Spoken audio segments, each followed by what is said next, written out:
ଦ୍ୱିତୀୟ ଶ୍ରୀକ୍ଷେତ୍ର ରଣପୁରରେ ସମ୍ପୂର୍ଣ୍ଣ ହୋଇଛି ପହଣ୍ଡି ବିଜେ।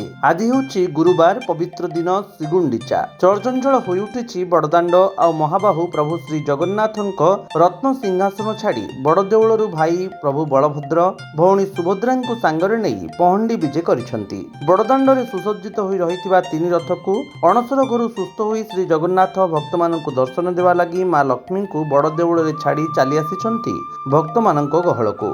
ଘଣ୍ଟ ଘଣ୍ଟୁଆଙ୍କ ବାଦରେ ଆଉ ଭକ୍ତମାନଙ୍କର ହରିବୋଲ ହୁଳହୁଳି ଶବ୍ଦରେ ଝୁଲି ଝୁଲି ଆସୁଛନ୍ତି କାଳିଆ ସାଆନ୍ତ।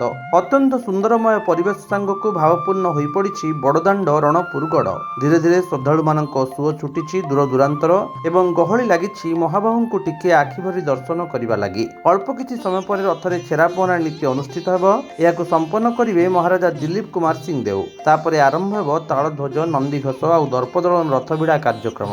ରଣପୁର ପ୍ରଶାସନ ତରଫରୁ କଡ଼ାକଡ଼ି ଭାବେ ଆଇନ ଶୃଙ୍ଖଳା ପରିସ୍ଥିତି ସୁଦୃଢ଼ କରାଯାଇଛି। ଶ୍ରୀମନ୍ଦିର ନିକଟରେ ଭଜନ ସମାରୋହ ଆୟୋଜିତ କରାଯାଇଛି।